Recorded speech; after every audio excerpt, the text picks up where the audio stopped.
Kemudian yang kedua, apabila tujuan awal ibadah tersebut karena Allah, kemudian timbul riya dan dia biarkan sampai selesai beramal. Rakaat pertama dia masih ikhlas, kemudian rakaat kedua riya masuk.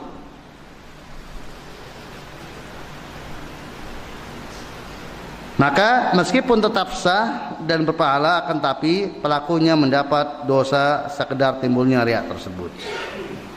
Itu kalau amalnya berkesinambungan kayak sholat. Maka sholatnya ini khilaf di antara para ulama, sebagian menganggap sah, sebagian menganggap batil. Maka wallahu alam yang rajih tetap sah, tetapi dia ada dosa riyanya sekadar seberapa lama riya itu dipelihara.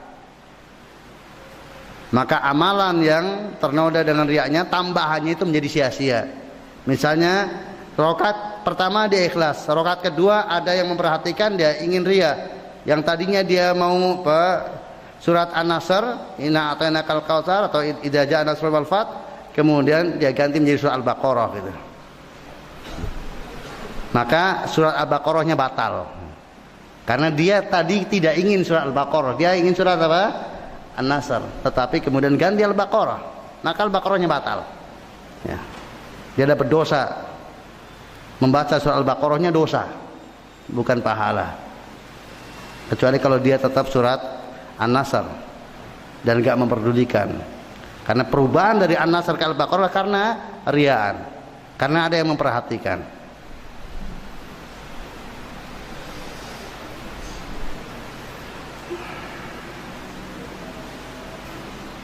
Adapun kalau amal itu adalah tidak berkesinambungan, misalnya seorang bersedekah sedekah kepada 5 orang, 2 yang pertama ikhlas, kemudian yang ketiga dia memperhatikannya, maka yang tadinya dia mau 10.000 kemudian ditambah menjadi 20.000, maka ya yang 10.000 aja yang diterima, tambahnya 10.000-nya lagi tidak diterima karena riyaan. Tetapi yang 2 nggak bermasalah tadi, orang kemudian orangnya yang memperhatikan pergi sudah. Dan dia lanjutkan ke yang 4, 5, 6, maka ini bersih, tidak ada noda riyanya. Itu kalau amalnya tidak berkesinambungan. Adapun sholat tadi karena rakaat yang kedua itu sangat terkait dengan rakaat yang pertama. Rakaat yang pertama sangat terkait dengan rakaat yang kedua. Maka ya, itu menjadi amalan satu kesatuan yang utuh yang tidak bisa dipisahkan.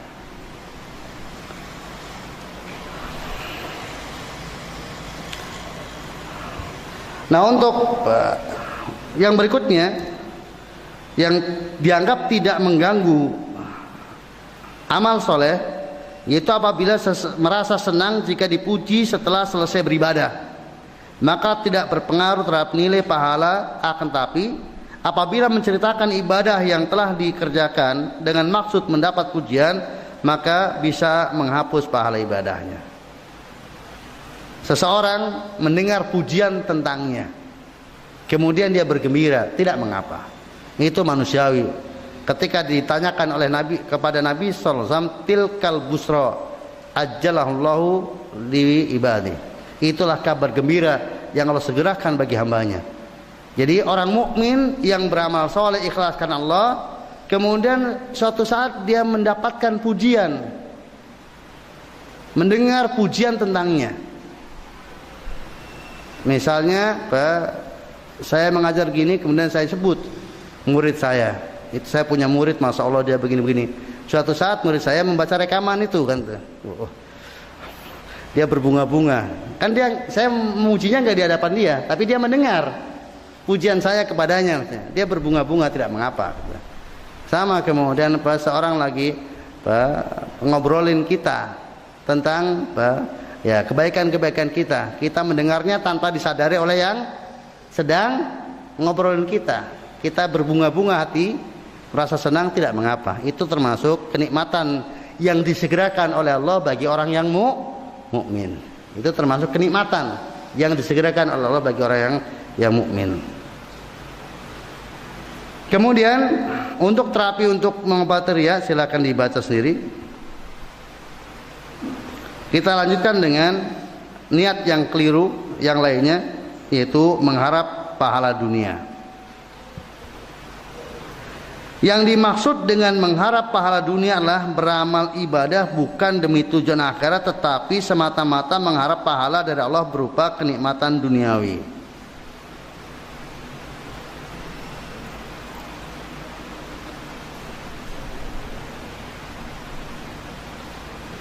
Dan untuk tidak disalahpahami bahwa berdoa kepada Allah meminta dunia tidak termasuk ini gitu.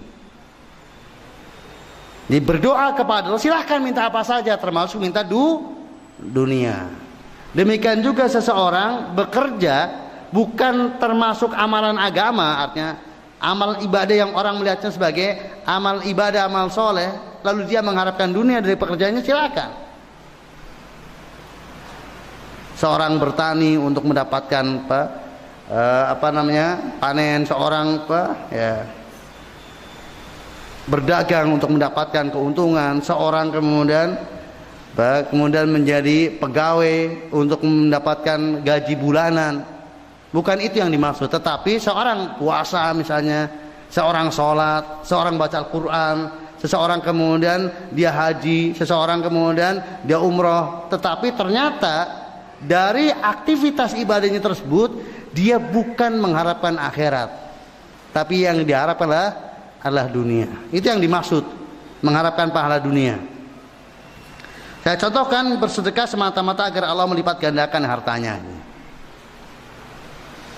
Maka sebagian orang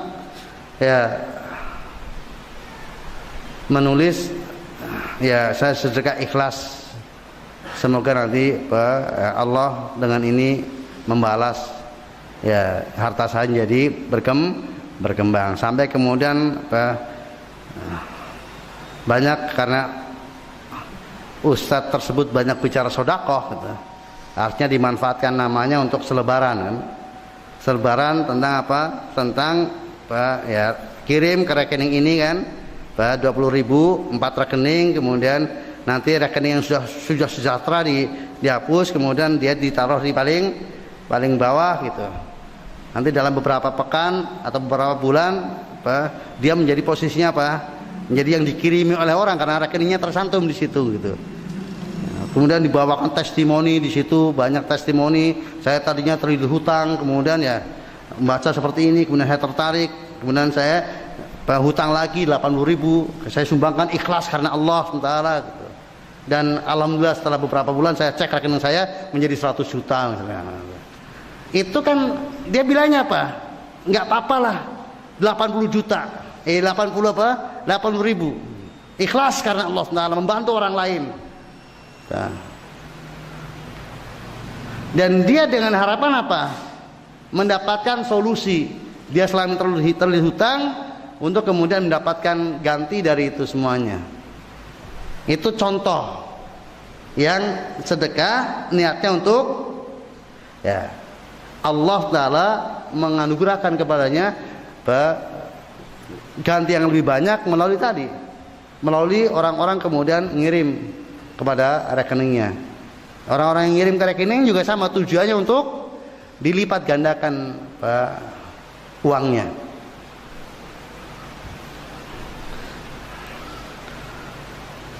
Kemudian suka membantu orang lain semata-mata agar Allah memudahkan urusan dunianya. Maka banyak orang tua pesan, dimanapun kamu berada, banyaklah berbaik sama orang, maka orang akan baik sama kamu. Udah. Jadi tujuan baik sama orang supaya orang baik sama kamu. Banyak-banyak prihatin, karena orang prihatin itu disayang Tuhan. Maka dia akan dijaga oleh Allah dimanapun dia. Jadi kehidupannya lancar karena banyak prihatin. Tujuannya dunia. Di pesan yang diarahkan adalah untuk tujuan dunia.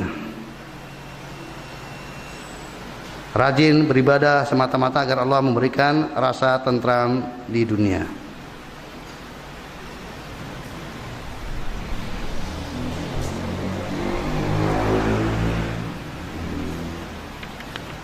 Ini niat yang keliru. seakan-akan orangnya bersih karena tujuannya untuk Allah loh. Dia tidak ria ini ya. Tidak ria, tidak ingin pujian manusia, dan semata-mata kepada Allah dia ibadahnya. Tetapi ternyata yang dia inginkan dari Allah bukan pahala akhirat, bukan surga, tetapi kenikmatan duniawi.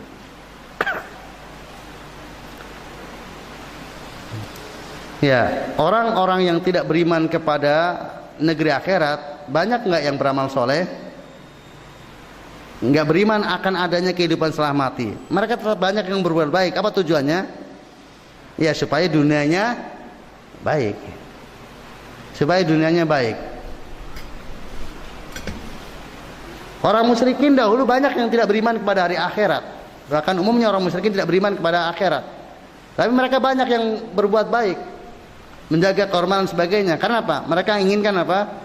Mereka pun hidup dengan terhormat. Kemudian yang C, semata-mata bertujuan untuk menjadikan amal solehnya sebagai sasaran antara untuk mendapatkan kenikmatan dunia. Kalau ini tidak beramal soleh, zahirnya amal soleh, tapi niatnya bukan beramal soleh. Karena itu hanya sebagai sasaran antara untuk mendapatkan dunia. Seperti misalnya terlibat dalam jihad, bukan untuk beribadah, meninggikan kalimat Allah, tetapi semata-mata mengharapkan ghanimah. Seperti orang-orang munafikin itu, maka mereka jihad untuk Allah, tidak mencari pahala dari Allah, tidak pula, tetapi semata-mata sebagai sasaran antara untuk mendapatkan dunia.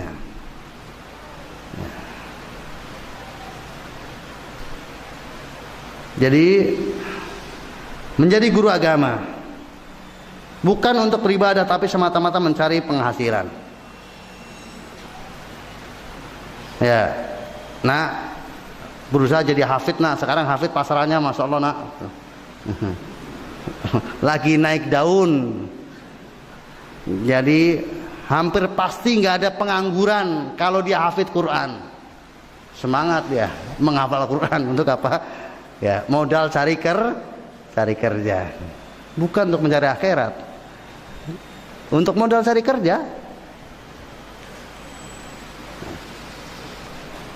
Ya, sama jadi mubalik, jadi dai gitu. Pekerjaan itu sebagai profesi untuk mendapatkan penghidupan duniawi. Udah. Semata-mata itu. Bukan untuk kemudian mencari pahala yang berlipat ganda. Apabila orang mendapatkan hidayah karenanya, kemudian setiap amal solehnya lah dia ikut menikmatinya. Bukan itu. Tapi maka ya otomatis harus apa? Mengikuti selera pasar itu. Ya harus disesuaikan dengan selera pasar supaya apa? Supaya dipakai lagi. Ya kalau kemudian dakwah kemudian menyakiti matunya, kemudian melarang-larang ini, nanti nggak dipakai lagi, dari mana penghasilannya gitu? Ya. Maka adanya amar ma'ruf nahi mungkarnya nggak ada gitu.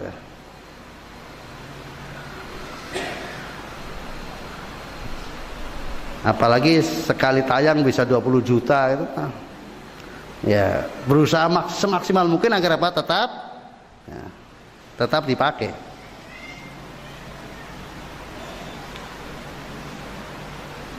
Apa aja? Secara zahir itu amal soleh yang sangat mulia di sisi Allah Ta'ala, tetapi ternyata pelakunya bukan untuk beribadah kepada Allah. Dia tidak ada aktivitas untuk beribadah kepada Allah, bukan, tetapi untuk mencari dunia. Jadi marbot masjid, sehari-harinya kerjaannya masya Allah mulia, nyapu masjid, bersih-bersih, tapi bukan untuk akhirat, bukan. Ya dia nggak ada pekerjaan lain kecuali marbot masjid. Ini sasaran antara untuk mendapatkan uang. Itu aja. Artinya kalau ada pekerjaan lain yang lebih banyak, besar gajinya, dia akan apa? Akan tinggalkan. Ngapain jadi marbot masjid? Kalau ada pekerjaan yang lebih ringan ternyata lebih besar pahalanya. Lebih besar apa? Lebih besar gajinya. Akan tinggalkan. Berbeda kalau kemudian dia ingin berkhidmat. Rasulullah saja sangat perhatian kepada yang suka bersih-bersih masjid. Dan pahalanya Masya Allah untuk menyiapkan orang beribadah kepada Allah SWT sangat besar. Maka dia lakukan. Adapun gaji bulanan yang dia dapatkan itu untuk kebutuhan anak istrinya, dia dan anak istrinya. Dan memang dia hidup butuh itu. Tapi bukan itu yang menjadi pokoknya. Dia ingin mengabdikan dirinya kepada Allah Ta'ala dengan membersihkan rumahnya untuk nyamannya orang-orang sholat. Maka dia bekerja dengan tekun. Karena ada niatan ini menyiapkan tempat yang nyaman untuk orang-orang yang sedang beribadah kepada Allah Ta'ala. Dan dia tetap terima gaji bulanannya untuk tanggung jawab dia memberi nafkah kepada keluarganya. Ini tadi semata-mata sebagai sasaran antara untuk mendapatkan kenikmatan dunia.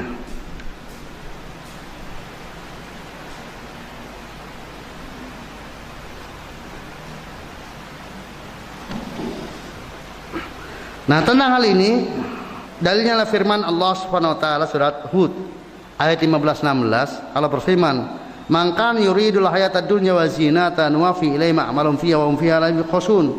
Ulaikal ladzina laysa lahum fil akhirati lan-nar wa habita ma sana'u fiha wa batilu ma kanu ya'malun." Barang siapa yang menghendaki kehidupan dunia dan perhiasannya, niscaya kami berikan kepada mereka balasan pekerjaan mereka di dunia dengan sempurna, dan mereka di dunia tidak akan dirugikan. Itulah orang-orang yang tidak memperoleh di akhirat kecuali neraka, dan lenyaplah di akhirat apa yang telah mereka usahakan di dunia, dan sia-sialah apa yang telah mereka kerjakan. Kemudian surat Hud 15-16 ini dipersempit, dibatasi dengan surat Al-Isra ayat 18. Allah berfirman, "Man kan yuridul ajila ajjalna lahu fiha ma nasya'u liman nurid. Ma nasya'u liman nurid, tsumma ja'alna lahu jahannama yaslaha madmuma madhura." Barang siapa yang menghendaki kehidupan sekarang, yaitu dunia, maka kami segerakan baginya di dunia itu apa yang kami kehendaki bagi orang yang kami kehendaki, dan kami tentukan baginya neraka jahanam, ia memasukinya dalam keadaan tercela dan terusir.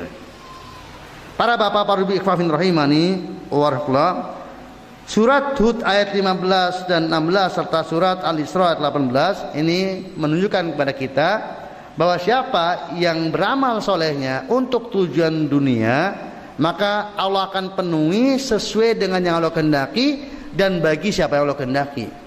Artinya tidak setiap orang yang menginginkan dunia dari amalnya Allah beri,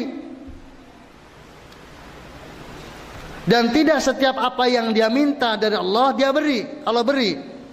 Tetapi apa yang Allah berikan sesuai dengan yang Allah kehendaki, siapa yang diberi juga sesuai dengan yang Allah kehendaki. Tetapi baik yang mendapatkan apa yang mereka inginkan maupun yang tidak mendapatkan, nasibnya di akhirat sama, itu neraka.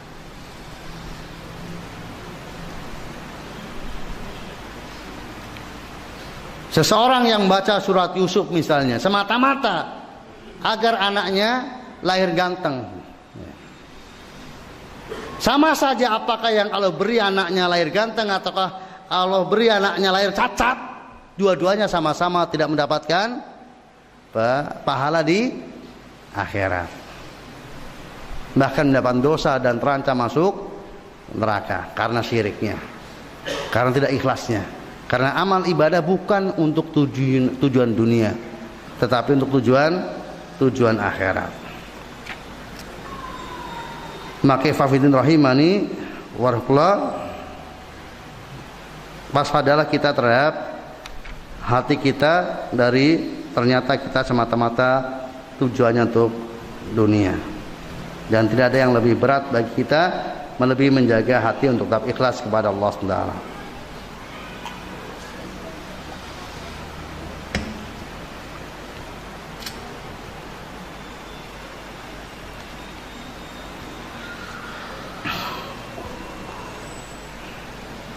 Ya. Dengan demikian selesai bahasan tentang niat. Itu ada pengulangan.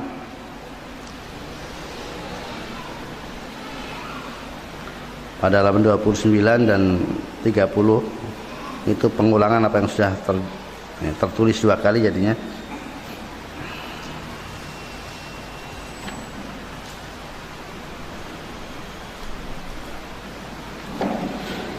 Kita lanjutkan poin berikutnya, yaitu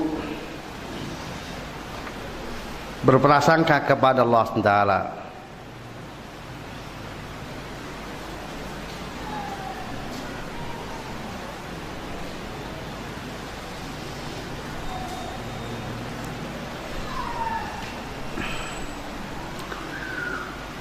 Sesungguhnya berprasangka kepada Allah itu mencakup semua keyakinan dalam hati kita tentang Allah Subhanahu wa taala.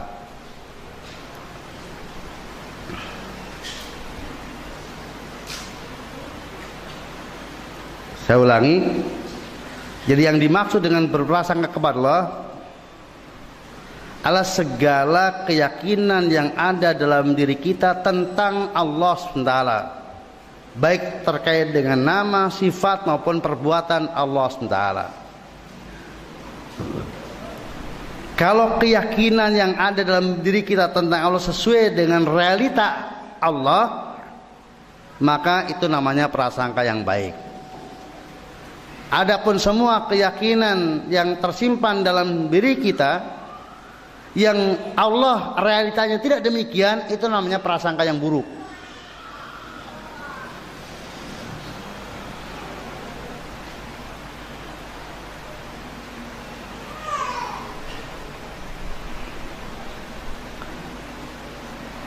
Namun bahasan kita dalam berprasangka kepada Allah di sini dikhususkan terkait dengan perbuatan Allah SWT. Apa yang Allah perbuat, baik terkait dengan diri kita maupun dengan selain kita.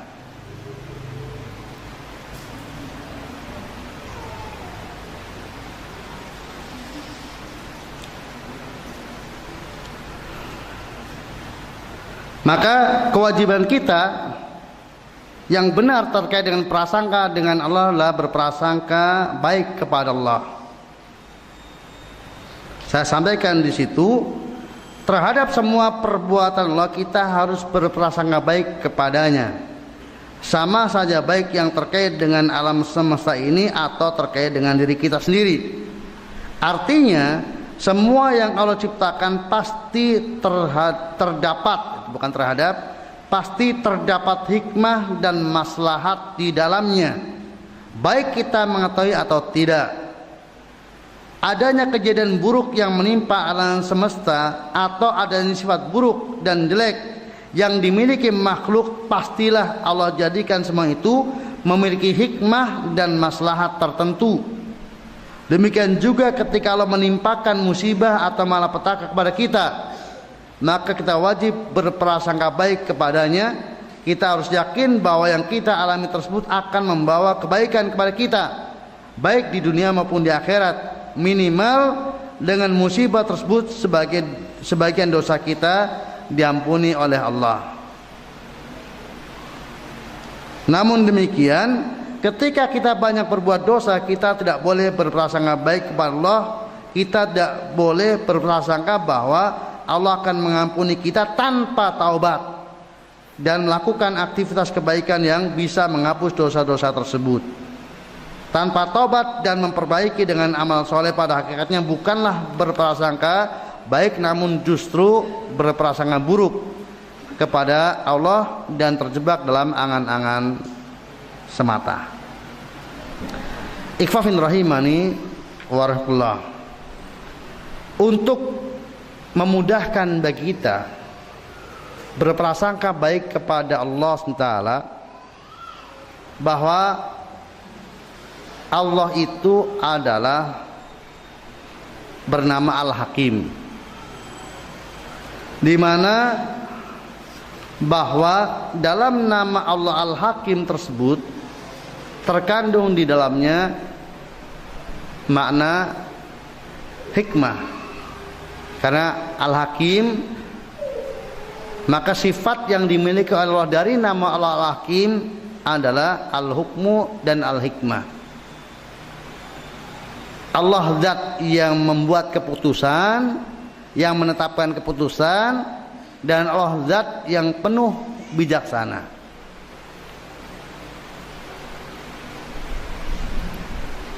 Perhatikan baik-baik, nama Allah Al-Hakim, sifat yang dimiliki Allah di dalamnya adalah Al-Hukmu dan Al-Hikmah.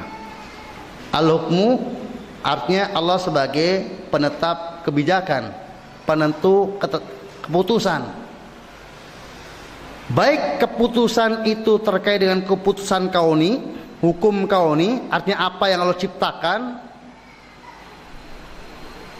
atau keputusan tersebut berupa keputusan syariat, yaitu perintah dan larangan. Nah, masing-masing dari keputusan Allah tersebut, kalau yang bersifat kauni maupun yang bersifat syar'i, itu ada hikmahnya. Dan hikmah di sini dua maknanya, yaitu dalam arti itqon, rapi, teratur, segala sesuatu menempati posisinya tanpa ada kekeliruan sama sekali. Demikian pula bahwa pada posisi tersebut menghasilkan maslahat, menghasilkan kebaikan. Baik kebaikan itu mengena, didapatkan oleh yang Allah tetapkan tadi, individu yang Allah takdirkan, atau maslahatnya dan kebaikannya untuk keseimbangan alam semesta ini.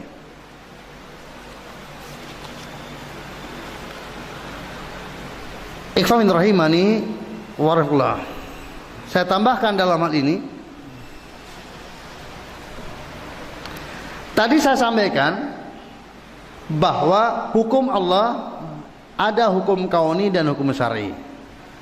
Hukum kauni adalah apa yang Allah tetapkan berupa kejadian dari kejadian yang ada, dari yang Allah ciptakan nih. Alam semesta ini lengkap, baik yang di atas maupun yang di bawah, yang besar maupun yang kecil, yang basah maupun yang kering. Maka penetapan masing-masingnya itu adalah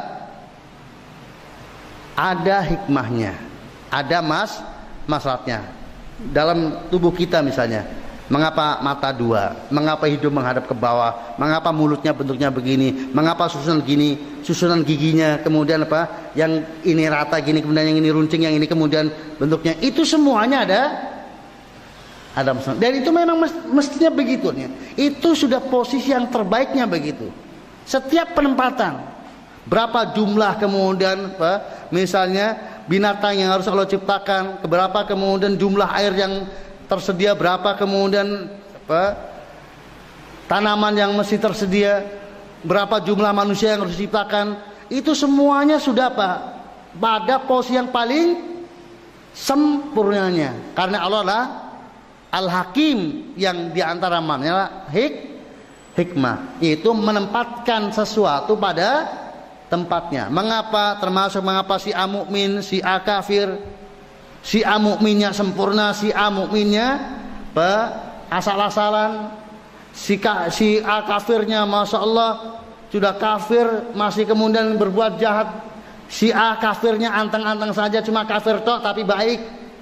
Kafir tapi masih, itu semuanya sudah sesuai dengan tempatnya.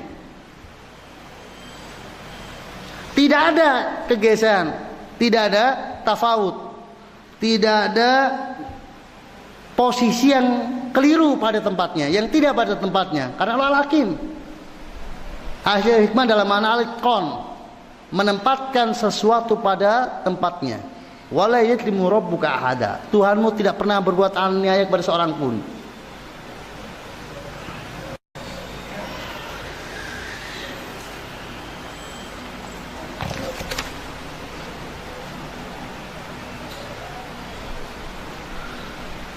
Kemudian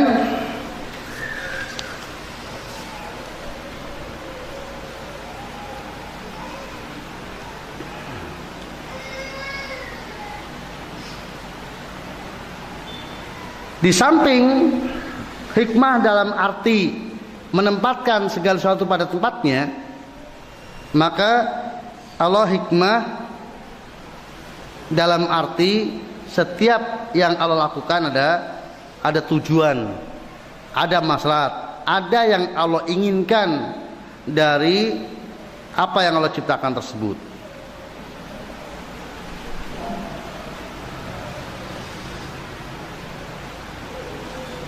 Seperti Allah berfirman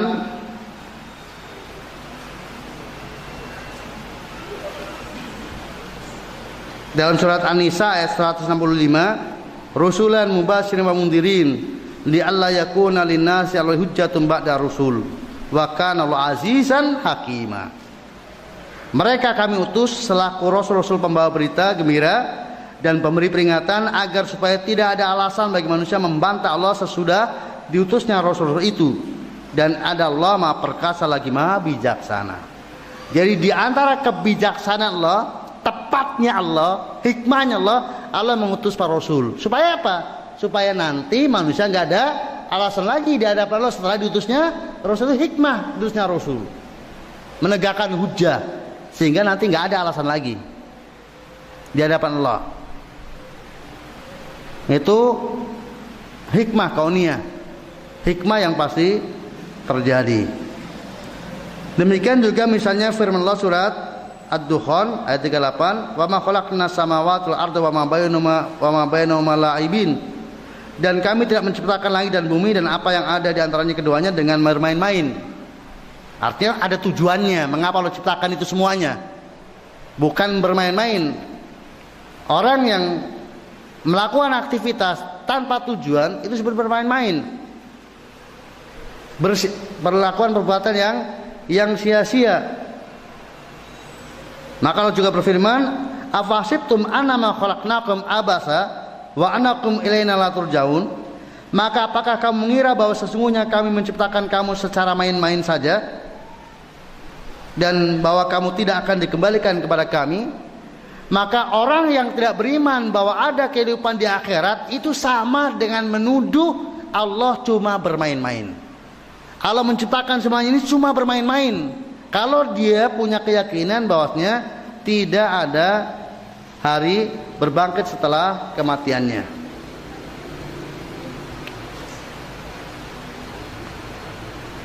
Itu tadi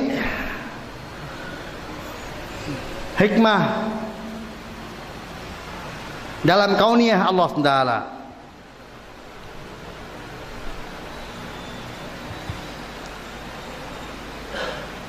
Kemudian yang kedua hikmah dalam syariah Allah SWT. Maksudnya begini, bahwa setiap syariat Allah SWT itu adalah sudah pas seperti itu. Tidak ada perintah dan larangan yang tidak semestinya seperti itu. Jadi apa yang Allah perintahkan memang semestinya diperintahkan. Apa yang Allah larang memang semestinya dilarang. Tidak ada sesuatu yang diperintahkan semestinya dilarang, atau dilarang semestinya diperintahkan.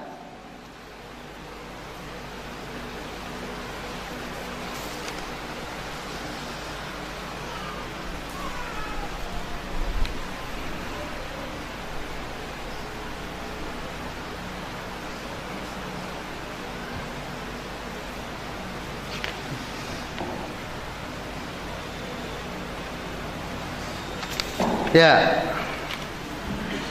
Ayat yang menunjukkan tentang keduanya, misalnya firman Allah surat Al-An'am ayat 15. Allah berfirman, "Wa tammat kalimatu rabbika sidqan wa adla." Telah sempurnalah kalimat Tuhanmu sebagai kalimat yang benar dan adil. Maka sidqan fi akhbari wa adlan fi ahkamihi.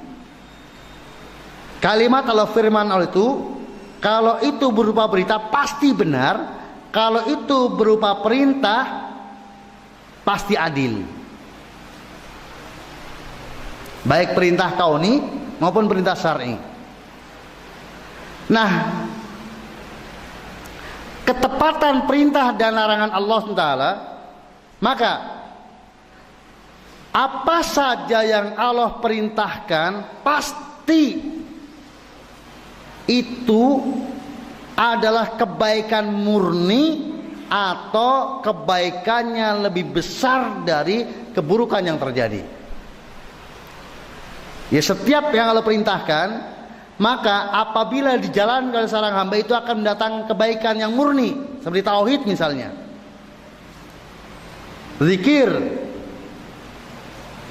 itu kebaikan murni. Tidak ada madarat yang ditimbulkan sama sekali dengan tauhid. Tidak ada madarat yang ditimbulkan sama sekali dengan zikir.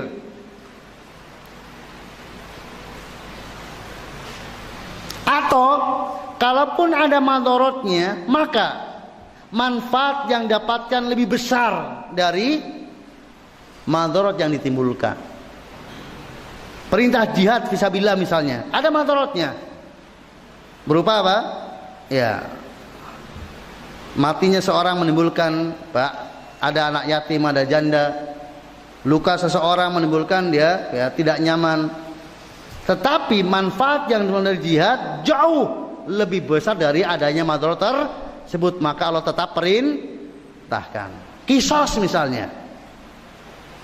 Qisas, ya, orang yang membunuh kemudian dibunuh jelas ada madarat karena tambah yang mati.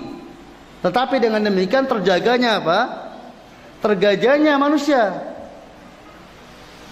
Maka fil qisasi hayatun ya ulil albab. Di dalam qisas itu ada kehidupan wahai orang yang berpikir. Karena dengan adanya qisas maka orang akan menahan diri dari membunuh, sehingga hiduplah manusia banyak dengan sebab orang tidak berani membunuh. Dengan demikian maka ikhwafin rahimani warahmatullah, kalau kemudian kita mendapatkan perintah Allah dan kita husnudzon kepada Allah atas perintah tersebut, maka apapun resiko yang didapatkan dari melakukan perintah pasti manfaatnya lebih banyak. Jadi jangan tergambar kejelekan yang didapatkan seandainya itu ada. Yakinlah bahwasanya ketika Allah memerintahkan sesuatu kemudian seorang hamba mengamalkannya karena tunduk atas perintah Allah, pasti dia akan mendapatkan kebaikan yang banyak dibalik kejelekan yang terjadi seandainya ada. Karena Allah zatnya maha hikmah. Sebaliknya, kalau bersifat larangan, maka larangan Allah SWT hanya ada dua.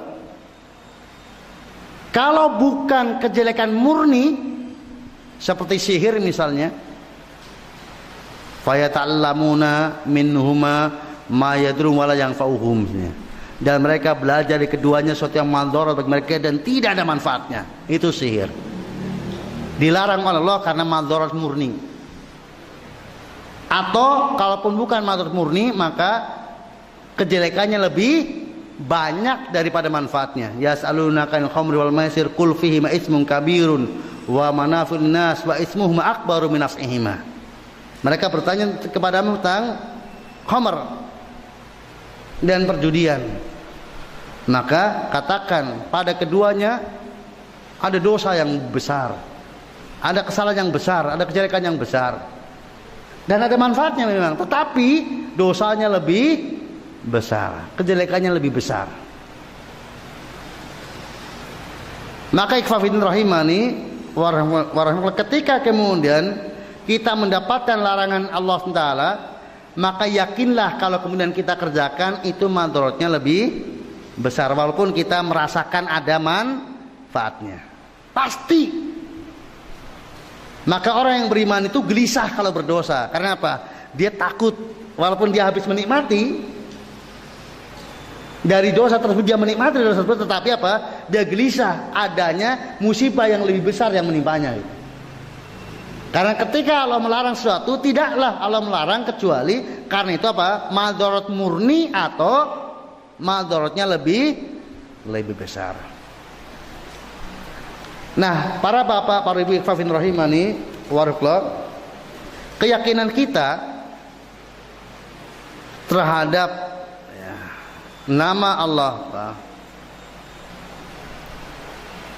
Al-Hakim ini adalah modal dasar yang termasuk paling kuat untuk kita husnudzon kepada Allah SWT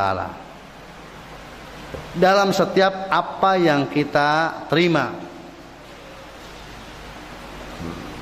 Maka Nabi SAW menyebutkan tentang kekagumannya kepada orang mukmin. Ajaban li amril mu'min, inna amrahu kullahu khair, wa laysa dzalika ilal mu'min, in asabatu sarra syakara fakana khairallah, wa in asabatu dharra fasabara fakana khairallah. Sungguh mengagumkan urusan orang mukmin itu, karena semuanya baik urusannya, dan itu tidak dimiliki kecuali oleh orang yang beriman. Apa itu? Apabila mereka mendapatkan yang menyenangkan, mereka bersyukur, dan apabila mendapatkan yang tidak menyenangkan, madarat, mereka bersabar, dan itu baik baginya.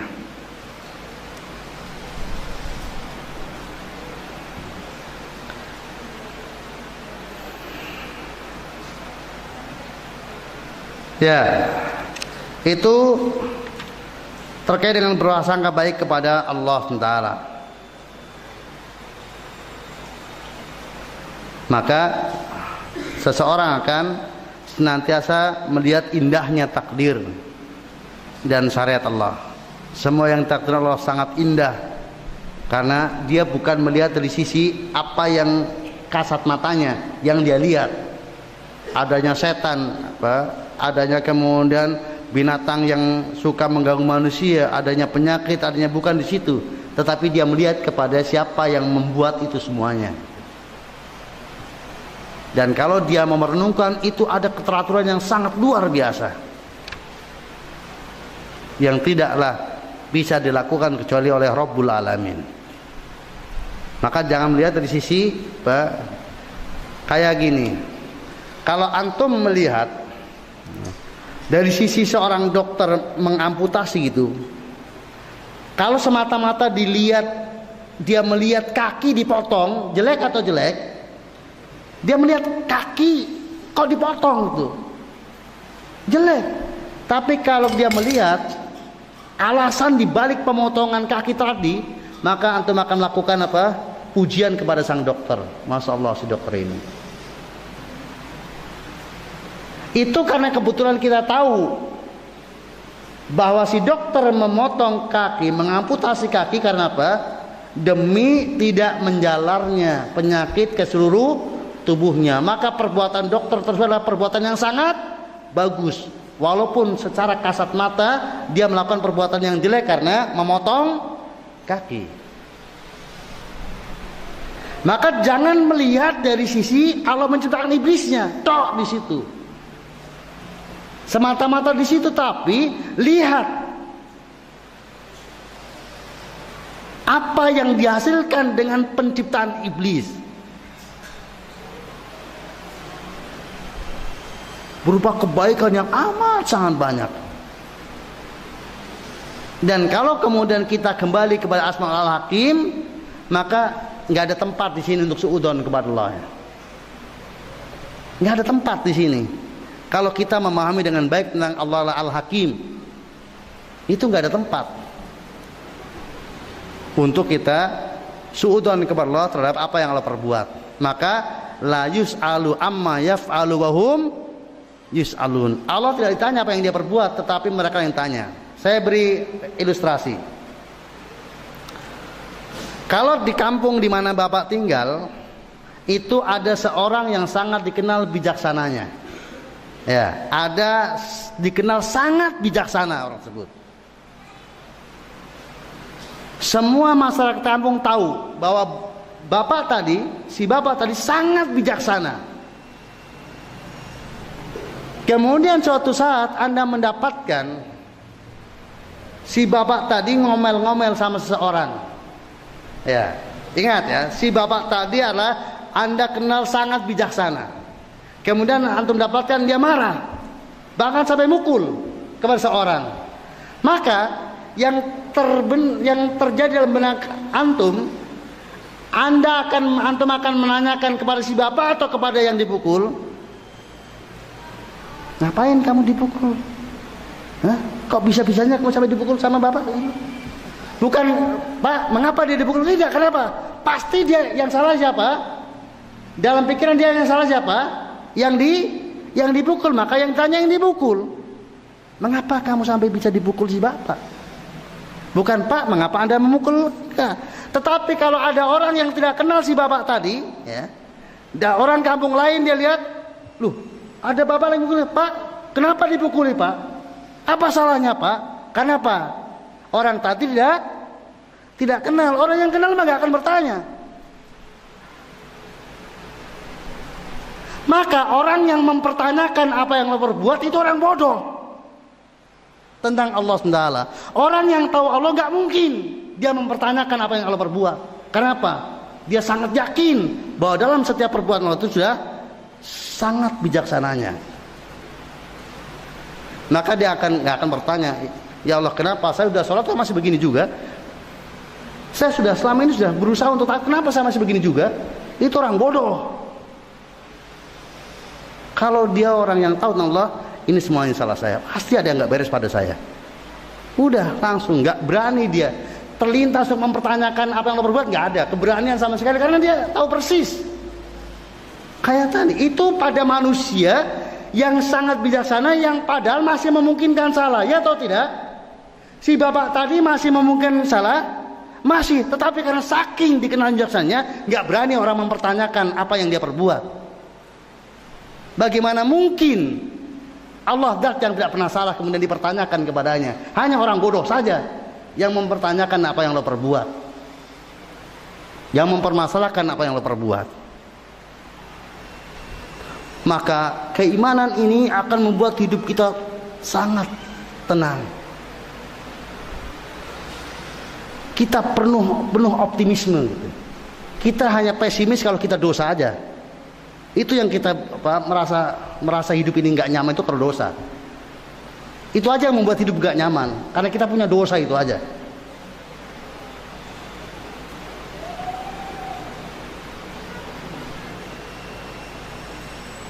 Tetapi kalau kemudian kita menjaga diri dari perbuatan dosa itu, Masya Allah, hidup ini penuh dengan kebahagiaan.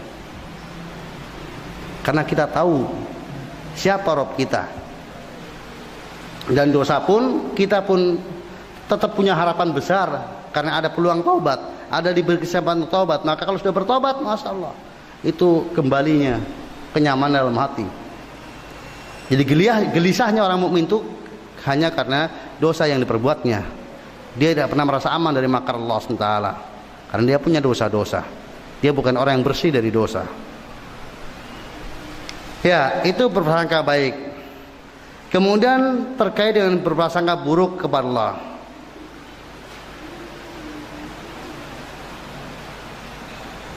Ini berprasangka buruk merupakan dosa besar. Itu merupakan akhlak orang-orang munafik dan orang-orang musyrik. Allah berfirman, yadhunnuna billahi ghairal haqqi dhannal jahiliyah yaquluna hal lana min amri min syai' qul innal amra kullahu lillah. Mereka menyangka yang tidak benar terhadap Allah seperti sangkaan jahiliyah. Mereka berkata, apakah ada bagi kita barang sesuatu hak campur dalam urusan ini? Katakanlah, sesungguhnya urusan itu seluruhnya di tangan Allah. Ikhwafin rahimani warahmatullahi, saya sampaikan tadi bahwa berprasangka buruk kepada Allah adalah semua keyakinan yang tidak benar tentang Allah. Orang-orang musyrikin, orang-orang yang berprasangka buruk kepada Allah, ketika mereka menyangka bahwa Allah suka dengan syiriknya mereka. Ketika mereka beribadah kepada selain Allah dari orang-orang soleh, mereka menganggap Allah suka. Mereka menganggap bahwa Allah akan menerima syafaat mereka, syafaat sesembahan mereka. Itu su'udon kepada Allah. Maka kalau katakan wa ma qadarullah haqqa qadri, Wal ardu jami'an qabdatuhu yaumil qiyamah was samawati matwiyatun biyamini. Mereka sama sekali tidak menempatkan Allah pada kedudukannya, padahal bumi seluruhnya ada dalam genggaman Allah pada hari kiamat, dan langit akan digulung dengan tangan kanannya. Bagaimana bisa kemudian mereka mempersekutukan Allah Ta'ala? Wa ma qadarullah haqqa qadri. Maka kaum musyrikin adalah orang-orang yang suudzon kepada Allah dengan syiriknya, karena mereka punya keyakinan haulai syufa'una indallah, mereka itu sesembahan kami lah, pemberi syafaat kami di sisi Allah. Ma na'budum illa liqarribuna ila zulfa, tidaklah kami beribadah kepada mereka kecuali semata-mata untuk mendekatkan kami kepada Allah dengan sedekat-dekatnya. Itu keyakinan mereka. Jadi dengan syiriknya menganggap mereka akan bisa dekat dengan Allah. Ini suudzon kepada Allah SWT. Dan ketahuilah, suudzon kepada Allah yang praktis baru terjadi pada umat Muhammad SAW ini, yang tidak pernah terjadi pada umat-umat terdahulu lah, tentang pengingkaran asma dan sifat Allah. Yang saya sampaikan pada bagian terakhir, yang mungkin waktu kita sudah mencukupi untuk sampai pada beriman kepada nama dan sifat Allah. Itu termasuk suudzon yang terbesar yang ada pada umat ini kepada Allah Ta'ala. Bagaimana bisa dia meyakini Allah tidak memiliki nama dan sifat, atau dia mengingkari sifat-sifat yang Allah ceritakan tentang Allah SWT. Allah sudah informasikan secara jelas dan gamblang. Tsumma stawa al-arsy ar-rahman ar-istawa al-arsy istawa ar-rahman. Dalam 7 ayat Al-Quran secara gamblang diinformasikan Allah istiwa di atas ars. Kemudian seorang mengatakan Allah tidak istiwa, itu maksudnya Allah berkuasa, karena Allah tidak butuh tempat. A'antum a'lamu amillah, apakah anda yang lebih tahu atau Allah? Maka sejelek-jelek suudzon kepada Allah adalah mematikan informasi Allah tentang Allah, menolak informasi Allah tentang Allah. Tidak ada kebutuhan yang lebih dibutuhkan oleh seorang hamba melebihi kebutuhan informasi tentang Robnya. Siapa Robnya, apa saja yang dimiliki Robnya, itu informasi yang paling penting, melebihi semua kebutuhan informasi. Oleh karena itu, hampir-hampir kita tidak dapatkan dalam Al-Quran satu lembar atau satu halaman pun kecuali ada informasi Allah di sana. Silakan dibuka. Hampir dipastikan setiap halaman dalam Al-Quran ada cerita tentang Allah. Innallaha kana wa kana Allahu wa kana Allahu wa kana Allahu Allahul ladzi, terus begitu. Karena memang yang paling dibutuhkan oleh hamba adalah dia mengenal Robnya, melebihi kebutuhan akan apapun juga, udara, kemudian air, makan dan minum, itu tidak seberapa. Dan kalau kita ingat bahwasanya Al-Quran sebagai apa? Huda linnas, bukankah demikian? Huda lil muttaqin, bukankah demikian? Mana mungkin kalau kemudian Al-Quran berfungsi sebagai petunjuk bagi umat manusia, petunjuk bagi orang yang bertakwa, lalu kemudian informasinya banyak dipunyai tentang Allah, dan itu bukan sebagai petunjuk?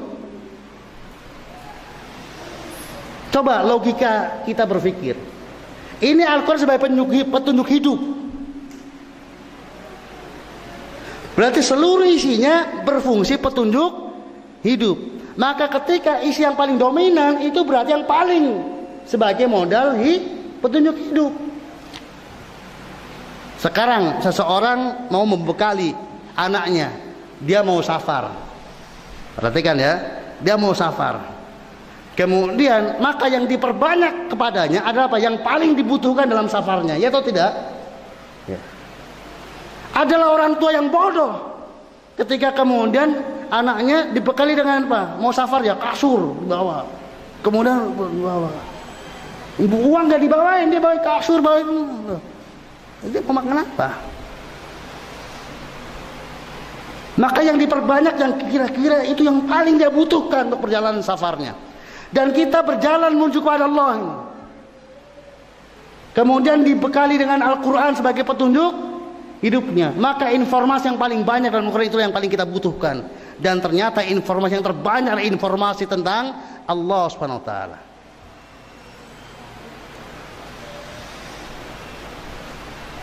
Ya, kebanyakan kaum muslimin tidak menyadari hal ini. Maka dia paling bodoh tentang Allah. Kalau ada informasi Allah paling dilewati. Setiap informasi tentang Allah dilewati. Ini bicara tentang Allah, ini orang-orang khusus. Hanya orang-orang khusus berbicara tentang Allah ini. Maka akhirnya dia menjadi orang yang paling bodoh tentang Rabb-nya. Maka setan adalah makhluk yang paling menginginkan umat manusia jauh dari Allah. Maka keberhasilan mereka yang termasuk terbesar ketika mereka berhasil menjadikan manusia-manusia yang salah paham tentang asma dan sifat. Itu keberhasilan terbesar, karena dengan itu bodoh tentang Allah SWT. Bagaimana mungkin? Ini sangat mengherankan tetapi real. Dan banyak manusia, dan sesuai dengan tekad setan memang menyesatkan kebanyakan manusia, dan Allah benarkan memang bahwa kebanyakan manusia sesat. Wa qalilun min ibadiyas syakur, dan sedikit dari hambaku yang bersyukur. Maka ya, penyesat terbesar untuk umat Muhammad SAW ini adalah ketika ada bid'ah asma wa sifat. Maka siapa orangnya yang terpengaruh dalam bid'ah asma sifat, sudah dia kena bid'ah yang terbesar yang ada pada umat hari ini.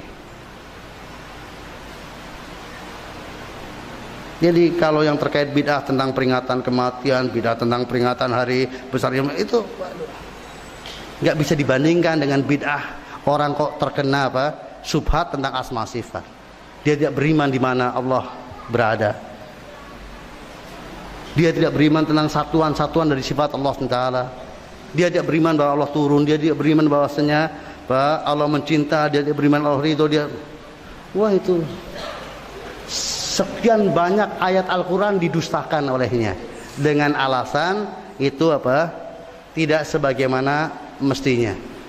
Artinya walaupun bukan penolakan yang itu nggak benar, tetapi bukan itu maksudnya tapi ini, bukan itu maksudnya tapi ini, bukan itu maksudnya tapi ini, dan semuanya berdusta atas nama Allah SWT. Semuanya bentuk suudon kepada Allah SWT, karena apa yang diyakininya tidak sebagaimana yang diyakini oleh Allah SWT. Maka Imam Ibnul Qayyim rahimahullah beliau mengatakan, kebanyakan manusia selalu berprasangka buruk kepada Allah. Tidak ada yang selamat dari dosa ini kecuali orang-orang yang mengenal Allah, asma dan sifatnya, serta hikmah dan keterpujiannya. Ini maka saya sampaikan tadi bahwa mengenal nama Allah Hakim sebagai modal dasar yang terbesar untuk orang gak suudon kepada Allah. Dan secara umum adalah mengenal asma dan sifatnya. Semakin detail seseorang mengenal asma dan sifat Allah seperti yang Allah informasikan dengan makna yang Allah inginkan, maka semakin sedikit suudonnya kepada Allah.